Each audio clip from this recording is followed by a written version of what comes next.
Welcome to Manjula maths. இன்றைக்கி நம்ம exhaust fan clean பண்ண போகிறோம். இந்த ஃபேன் கிச்சனில் யூஸ் பண்ணினது. இதில் நமக்கு அதிகமாக எண்ணெய் பிசுக்கு இருக்கும். இதை சுத்தப்படுத்துறதுக்கு இந்த ஒரு லிக்விட் இருந்தாலே போதும்.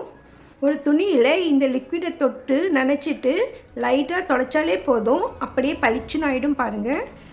இது கிச்சனில் யூஸ் பண்ணுறதுனால அதிகமாக எண்ணெய் பிசுக்கு இருந்தது. அதோட ரொம்ப வருஷமாக அதை யூஸ் பண்ணாமல் எடுத்து வச்சுருந்தோம். அதனால் அப்படியே ஃபுல்லாக அதில் ஒட்டி இருந்தது. ஸோ எங்களுக்கு க்ளீன் பண்ண கொஞ்சம் லேட் ஆச்சு. நார்மலாக நம்ம ரெகுலராக யூஸ் பண்ணும்பொழுது ஒரு 5 நிமிஷத்துலேயே க்ளீன் பண்ணிடலாம். ஃபஸ்ட்டு இந்த ஃபேனை கழட்டாமல் அப்படியே க்ளீன் பண்ணலான்னு பார்த்தோம். டிஸ்டர்பன்ஸாக இருந்தது. அதனால் அந்த ஃபேனை நம்ம ரிமூவ் பண்ணிவிட்டு துடைக்கலாம்னு நினச்சோம். ஸோ அந்த ஃபேனுக்கு நடுவில் ஒரு ஸ்க்ரூ சிஸ்டம் இருக்கும். ஸோ ஸ்க்ரூ மாதிரி நம்ம இப்படி பிரிச்சுட்டு அந்த ஃபேனை எடுத்தால் வெளியே வந்துடும். அப்புறம் பார்த்தா பின்னால் அதில் ரொம்ப அதிகமாக அழுக்கு இருந்தது. ஸோ இந்த மாதிரி அதிகப்படியான அழுக்கு இருக்கும்போது நம்ம எடுத்துகிட்டு க்ளீன் பண்ணால் தான் நல்லாயிருக்கும். அதிகப்படியான அழுக்கை கத்தி வச்சுட்டு நம்ம சுரண்டி எடுத்துட்டோம். அதுக்கப்புறமா இந்த பொருளை வச்சு க்ளீன் பண்ணினோம். இது என்ன பொருள்னால் இது பேர் டர்பன்டைன் ஆயில். கடையிலேருந்து வாங்கிட்டு வர பெயிண்ட் எப்போவும் ரொம்ப திக்காக இருக்கும். அதில் கொஞ்சமாக இந்த டர்பன்டைன் ஆயில் மிக்ஸ் பண்ணி தான் பெயிண்ட் அடிப்பாங்க.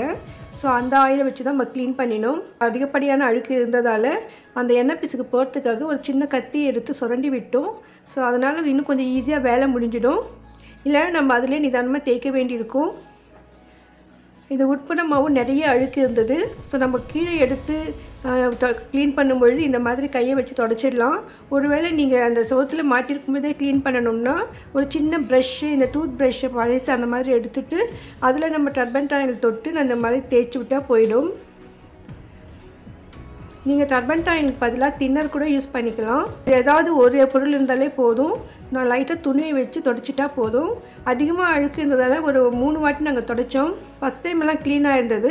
இருந்தாலும் எங்களுக்கு திருப்தியாக இல்லை. அதனால் 2-3 வாட்டி நான் மறுபடியும் அதை தொடச்சி விட்டேன். ஸோ அதனால் ரொம்ப ஈஸியாக க்ளீனாக ஆகிடுச்சு. மொத்தமாக எங்களுக்கு ஒரு 20 நிமிஷம் ஆச்சு. சாதாரணமாக ஃபேன் க்ளீன் பண்ணும்பொழுது நம்ம லிக்விடு இல்லைன்னா சோப் ஏதாவது இல்லைன்னா கொஞ்சம் தேங்காய் எண்ணெய் மிக்ஸ் பண்ணிவிட்டு சோடா போட்டுட்டு நம்மலாம் தேய்ச்சி கழுவுவோம். அது நார்மலாக சீலிங் ஃபேன்னா அந்த மாதிரி கொஞ்சமாக அழுக்கி இருக்கும்போது துடைச்சிக்கலாம். இல்லைனா நம்ம பாத்ரூமில் இருக்கிற எக்ஸாஸ்ட் ஃபேன் கூட லைட்டாக இருக்கும். ஸோ அதுக்கு தான் அந்த மாதிரியெல்லாம் செட் ஆகும்.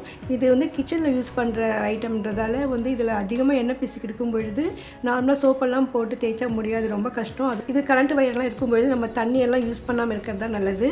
ஸோ நம்ம முடிஞ்ச வரையும் இந்த மாதிரி ஆயில் வச்சு நம்ம க்ளீன் பண்ணிவிட்டு நல்லா ஆறிடணும். நல்லா ஆறின பிறகு நம்ம மறுபடியும் ஃபேனை கனெக்ட் பண்ணிவிட்டு ஆன் பண்ணலாம். பாருங்க, இதில் எவ்வளோ அழுக்கு இருந்தது. இன்னும் நிறைய நான் அப்பப்போ தொடச்சி எடுத்துட்டேன்.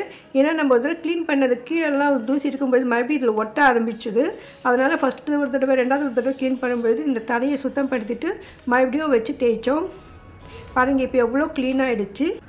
ஃபேனையும் மறுபடியும் 2-3 வாட்டி தொடச்சி விட்டேன். அப்புறமா அதே மாதிரி அதில் ஃபிக்ஸ் பண்ணிவிட்டு இந்த ஸ்க்ரூ போட்டுட்டேன். எக்ஸாஸ்ட் ஃபேன் துடைக்கும்பொழுது அதுக்கு கூட இருக்கிற அந்த வயரில் கூட அதிகமாக அழுக்கு இருக்கும். டர்பன்டைன் ஆயிலை வச்சு துணியில் வச்சு தொடச்சிட்டேன். பாருங்கள், எவ்வளோ நீட்டாக க்ளீனாக ஆகிடுச்சு. இதில் பின்னால் 2 பலகை இருந்தது, ஒன்று தனியாக இருந்தது. ஸோ அதை மறுபடியும் நான் க்ளீன் பண்ணி அதில் மாட்டி விட்டேன். தின்னர் இல்லைன்னா டர்பன்டைன் நமக்கு ஹார்ட்வேர் கடையிலேயே கிடைக்கும்.